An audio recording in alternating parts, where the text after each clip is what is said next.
नमस्कार दोस्तों, मैं अंकुर उपाध्याय स्वागत करता हूं आप सभी का आपके अपने YouTube channel share market analysis में। दोस्तों, थोड़े दिन पहले देर रात मैंने एक वीडियो शेयर करी थी कि NSE ने नए 45 स्टॉक्स को FNO में शामिल किया है, जिसमें पेटीएम, जोमेटो, जियो फाइनेंशियल, इस तरीके के बड़े नाम थे। अभी अनाउंसमेंट आ रही है कि BSE ने नए 43 स्टॉक्स को FNO में शामिल किया है। और इन सबसे बड़ी अपडेट जो पूरी तरीके से तो मैंने रीड नहीं करी है, लेकिन हेडलाइन मैंने जरूर पढ़ी है कि जोमेटो JSW स्टील को रिप्लेस करने वाला है सेंसेक्स में से, और ये 23 दिसंबर से लागू हो जाएगा। और ये बड़ा झटका है दोस्तों JSW स्टील के लिए, और बड़ा फायदा है ये आपका जोमेटो के लिए। मतलब सेंसेक्स का हिस्सा बनने जा रहा है भाई साहब, ये अपने आप में बड़ी बड़ी बात है, बहुत बड़ी बात है, मेरे को ऐसा लगता है। आगे बढ़ते हैं दोस्तों, एक एक करके डिटेल्स आपके साथ शेयर करता हूं। जिस हिसाब से आज बाजार में तेजी थी, तूफानी रफ्तार से निफ्टी भागता हुआ दिखा, बड़े स्टॉक्स भागे, ऐसा लग रहा था कि आज FIIs की बड़ी बाइंग का फिगर आ सकता है, और अगर आ गया तो उससे अच्छा कुछ भी नहीं होगा। लेकिन FIIs की बड़ी बाइंग का फिगर तो नहीं आया, लेकिन छोटी सेलिंग का फिगर जरूर आ गया है। मैं आपको बताना चाहूंगा 1278 करोड़ की FIIs ने आज सेलिंग करी है, और DIs ने 1722 करोड़ की बाइंग करी है। तो आज DIs खरीद कर गए हैं, FIIs एज यूजुअल बेच कर गए हैं। छोटा फिगर है दोनों की तरफ से ही देखें तो, लेकिन अगर मैं नेट लेवल को छोड़कर टोटल देखूं ना, तो आज FIIs ने बड़ा काम किया है। 16,985 करोड़ की बाइंग करी है, 18,263 करोड़ की सेलिंग करी है। वहीं DIs का छोटा काम था, 12,251 करोड़ की बाइंग और 10,529 करोड़ की सेलिंग। नेट फिगर मैं आपके साथ शेयर कर ही चुका हूं। दोस्तों, कल का दिन बड़ा इंपॉर्टेंट रहने वाला है। क्यों? क्योंकि कल महाराष्ट्र में जो ये इलेक्शंस हुए हैं 20th को, उसके नतीजे आएंगे, तो वो देखना समझना बहुत इंपॉर्टेंट रहेगा मार्केट के लिहाज से। मार्केट मंडे से उसके ऊपर भी मे बी रिएक्ट कर सकता है। इन सबसे बड़ी बात जो आते हुए दिख रही है दोस्तों, वो मैं आपके साथ शेयर करना चाहूंगा। थोड़ा ये चुनावी माहौल की बात चलिए तो आपके साथ शेयर करना चाहूंगा दोस्तों। जो आपके चंद्रबाबू नायडू जी हैं, ठीक है जी, उनकी तरफ से बड़े कमेंट्स आए हैं। उन्होंने कहा है कि ये जो कुछ हो रहा है ना आपका अदानी ग्रुप को लेकर, इसको वो क्लोजली मॉनिटर कर रहे हैं और will soon decide on necessary action.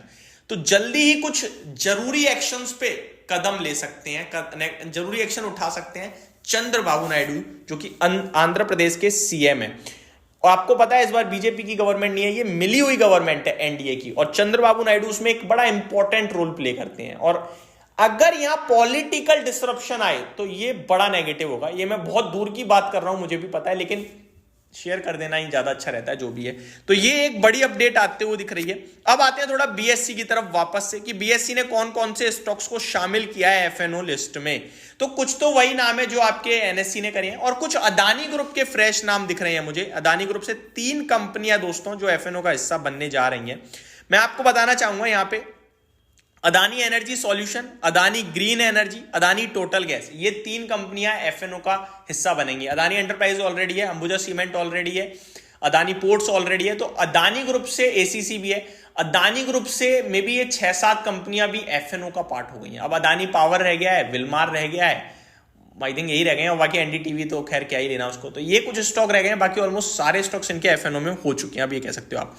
उसके अलावा पेटीएम आ गया है, जो NSE भी ले चुका है। यस बैंक NSE ने भी लिया था, डीमार्ट NSE ने लिया था, Life Insurance Corporation of India यानी LIC, Zomato, Jio Financial Services, ये सारे स्टॉक्स अब FNO का हिस्सा बनेंगे। Apart from LIC, other PSU stock included in the derivative segments are Bank of India, BOI, हुडको, Indian Bank, IRFC, IRFC FNO में आ गया दोस्तों, NHPC, Oil India, SJVN, Union Bank of India. बड़े बड़े नाम है PSUs के जो अभी आपके लिए FNO का हिस्सा बनते हुए दिख रहे हैं।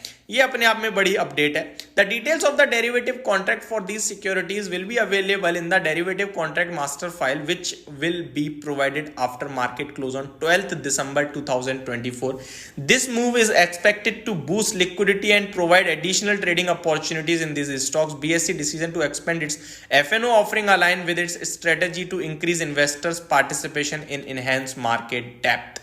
तो ये अपडेट है 12 दिसंबर 2024 बाजार बंद होने के बाद 13 तारीख से में भी ये भी आपको FNO कॉन्ट्रैक्ट्स में आते हुए दिखेंगे। अब आ जाते हैं थोड़ा सा मार्केट पे दोस्तों। जाते जाते मार्केट में आज तूफानी तेजी थी, बढ़िया बेहतरीन। निफ्टी ने मैक्सिमम मेजॉरिटी साइड पे जो लेवल जो हमें ऊपर में चाहिए थे वो सारे दिखा दिए।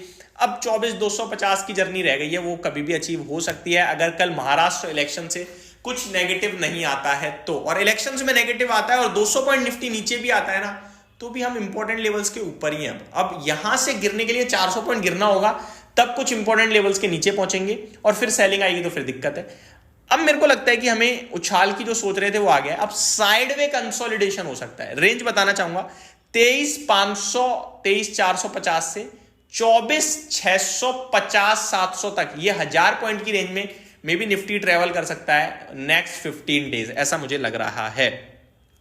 आज एक लिस्टिंग भी हुई दोस्तों, जेन का क्या नाम है एक बार चेक करता हूं, जिंका लॉजिस्टिक, जिसको ब्लैक बक के नाम से भी देखा गया है। लिस्टिंग पे 5% ऊपर दिखा, लेकिन एट द एंड 5% ही नीचे आकर बंद हुआ है, तो लिस्टिंग थोड़ी सी खराब ही कहूंगा मैं। तो ये मेरी तरफ से आपके लिए सारी की सारी मार्केट से जुड़ी हुई अपडेट थी दोस्तों। होप आपको जानकारी अच्छी लगी होगी। Thank you so much for watching this video. Good night guys.